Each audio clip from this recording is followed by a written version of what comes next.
Howdy, everyone. Matt here. I got a question for you. Which group of people do you believe is the worst to deal with when advising how to get over their issue? Let's talk about it.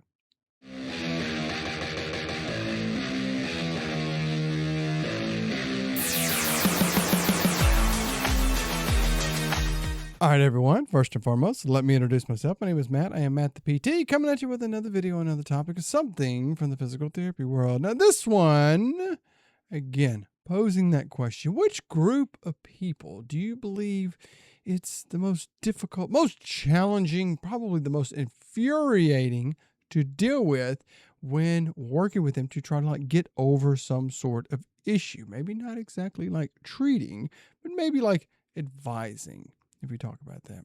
Now, I know you probably have a few that have come to mind, and I know that first one that may come up is, the one that many people may come up with, the people like in public we come up with, someone after a secondary gain. So you would say, oh, somebody that has a workplace injury, somebody that was in a car accident that wasn't their fault, somebody who was in a slip and fall, those are the people because, they're just trying to milk something to get money or just something out of it. Now, I'm going to say media and stuff likes to sensationalize some of the people. And if you've worked with those group of people, you realize the individuals who are really trying to get something are few and far between. Most people want to just get over whatever they have. I want to get the treatment. I want to get back to my normal life. And there is a level of anger, frustration, things like that goes on because again, those whole systems, people can just get bounced around a whole lot. So like I said, but it's not them. It's not them. And you might be saying, oh, it's family. It's your family and friends. It's those people because, they come to you all the time and ask you what to do for something, and then they just don't do it. Now, I believe a lot of that comes from a couple places. One, it's a little bit of a respect, and I do see they often respect you as a source of information. They're coming to you specifically because you have that training and education and things like that. So I respect that you have that knowledge, but I think sometimes the value may not be there because they often just well, just give it to me for free. So there's not a value assigned to it because they just think, oh, you'll just give it to me whenever. When think about it, you're just not invested in something, you may not get as much out of it. Something that cost 5 cents, you won't value as much it costs as $500. Those things. But it's not that group. And it's somewhere more in healthcare. And you may be saying, oh, I think I know what it is. It's like people like physicians or nurses. And I'll be honest, I have worked with many of those as patients over the years. We've talked about conditions and disorders and things that they have had going on. And I say very many people who are physicians and nurses realize that we as therapists, that this is our specialty. And they come to you going, hey, this is outside of what I do. You have all the education. This is what you do. This is what please help me with what's going on. I am in your hands. You take care of it. Now, I will say I've run into some issues with nurses over the years. If mainly online, when I have posted something, and this is very, again, infuriating, that is evidence-based, that has a lot of evidence behind it, a lot of research that people can look up themselves wherever that they would like to look it up. And I always propose that to please look it up in the places that because I don't want you to feel biased that I'm trying to just direct you to this just only look at this. No. You can look up this information. And many of them have online, when I've posted something, they're like, oh, no, that's not right because I'm a nurse. And my question to them every time is, how many orthopedic patients have you treated today or this week? And the number of years that I have said that to people online, it's been a grand total of 0. So they get upset. And when the stuff I talk about posting, I have posted stuff about not needing imaging before doing therapy, that it's not necessarily beneficial. Again, there's a ton of research on there. If you're a therapist, there's a lot of research. The surgery is not always the answer. There's a lot of research that goes out there. But again, getting those comments that come in. And I tell people, again, you can look this up.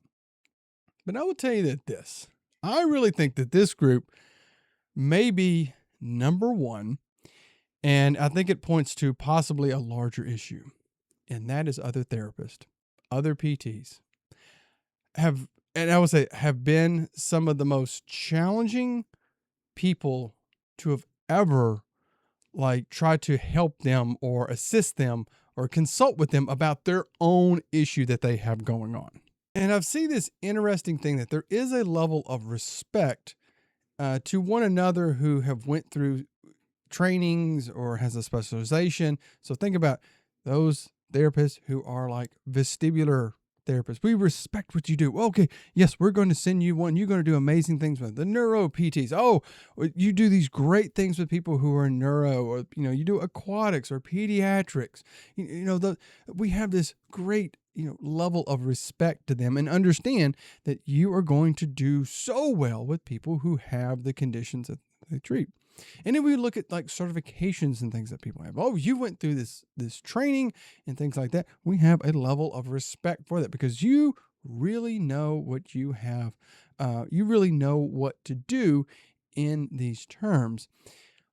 However, I know I've run into this issue when there's been other therapists who have some sort of condition, musculoskeletal issue going on, is that they don't often want to reach out to get assistance for somebody.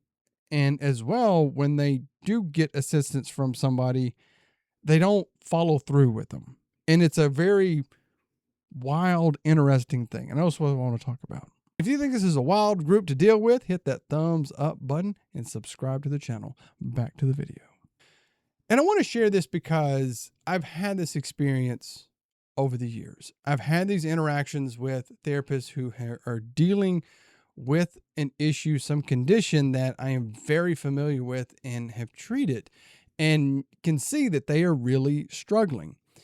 Now, I understand. I think maybe this is possibly could be a bit of ego that goes into it, but I would say when you're dealing with that, sometimes it's nice to have an outside person looking at it because that person, is looking at it unbiased, is looking at it in an objective manner and saying, okay, this is what I'm seeing, and where you could bias it yourself. I mean, think about how people are and how they can lie to themselves about what's going on when an outside person can tell them the truth on something. And it's like, oh, you just can't see that because you're just kind of coming at it with a different way. And it kind of comes through in a few ways. And I want to hear your experience with this if you experienced it. And it's just kind of a couple things, but it mirrors what therapists say are issues and struggles they have with patients, with treating people. And we'll start off with like the assessment. And very often, like, again, I assess people mechanically. And it's just, I want to move through this stuff and I want to do this because it helps me understand what is going on. And you do your own assessment because that was what works for you. And I've told every student I said, you don't want to do my assessment because my assessment works for me. You are going to do your assessment because your assessment is going to work for you. But I've had it when I'm trying to assess it just to do something that they skip around on things. So they move too fast. They do this, they do that, do that. No. It's like, wait a minute. I'm trying to do this assessment to understand what is going on. And it's kind of jumping in on it. Like, please let me assess. And maybe that's just a little bit nitpicky. But the other things I find are really kind of crazy. And they really mirror what patients do. One big one is compliance. How many times do we talk about with patients that patients are not compliant? The people are not compliant with doing their stuff. If you're doing your stuff, you would be better. And this happens all across the board, not only in rehab. You talk to trainers. I've talked to trainers about their stuff, and they're like, people just don't do their stuff. They don't stay compliant with doing stuff of their own. But that's a big thing that we talk about with what we do in therapy. People aren't compliant. Hey, I instructed somebody to do this 3 times a day, and they maybe do it once a day. And there's that video out right now that these guys made a skit of a PT and a patient, and they're just kind of laughing. And he's like, oh, I'm going to give you these exercises to do that I know you won't do. And, the other one's like, oh, yeah, that's right. Because I'm going to tell you that I'm going to do them, but I'm not going to do it. And they're laughing about it. And it's a funny skit there. But we talk about that as therapists to say, people are not doing their stuff at home. They tell us all these excuses. There's one thing or another, and we talk about ways to try to get people on board with doing their stuff. That there's all sorts of stuff. But I'll tell you, when I've worked with other therapists, I find that they are nearly just as bad with doing the exercise or something at home to understand them or to try to help them. That, well, I kind of did some and then I forgot and I did this. And then it's like, okay, but you would be upset if that was a patient that told you that same thing. And you would look at them in a certain manner if that is what they did, but you're doing the same thing. Another thing is that they often can get really quick to abandon something. And patients do that. And it's another thing that we talk about with patients that, well, I came to PT one time and it didn't magically take away everything. So I'm going to go jump and I'm going to do this stuff over here, in which we would say, no, some of this stuff takes a bit of time. We have to understand something. You've been dealing with this for 10 years. No, you're not going to get rid of it in one day. But the same thing happens with therapists. You've been dealing with this for a period of time, and maybe it's really severe. Maybe you have to really kind of keep on this stuff. You've been doing this other stuff for so long, and it hasn't worked. Maybe if you tried this for a little period of time, but how quickly I've seen them abandon it, just like a patient. Just like what other people do. No, it didn't work immediately. I'm just going to jump ship. I'm going to do that. And it's like, you would, again, be upset if a patient did that to you and told you, no, I'm just going to just go do this over here. And I think this kind of goes to a larger issue, that why people will say that therapy is not effective, or that we talk about all this stuff, these gaps in care and stuff like that. And I pose the question as well, is that we don't really believe, or we are not willing to do what is necessary, or really to push what is fully necessary to accomplish the goals and things that we have. Does this speak to the overall similarity between all of us? That one thing I've learned online is that people are similar in this country as into all over the world, that there's so much similarity. But are we just blinded to ourselves to say that we believe that we would be different, that if the roles were reversed because of what we know as therapists, that we would say, oh, because when I give someone a home exercise program, I know how important it is. And if I was in that seat, I would do it as instructed because I know what is important. And patients, when they say, like, no, I couldn't do it. Like, no, I would do it. Or like progressing stuff. When we have a challenge with somebody trying to progress their exercises and push themselves more, that we'd say, I know I would progress it, adequately. When we in turn to ourselves, we go, no, really, I'm just not going to do that. I'm just not going to do that. Or we'd say, no, I'm going to stick with this and I'm going to push through, because we see people that are just like jumping from this thing to the other. But in turn, we would just do the exact same thing. Are we just no different in that we lie to ourselves about all of that?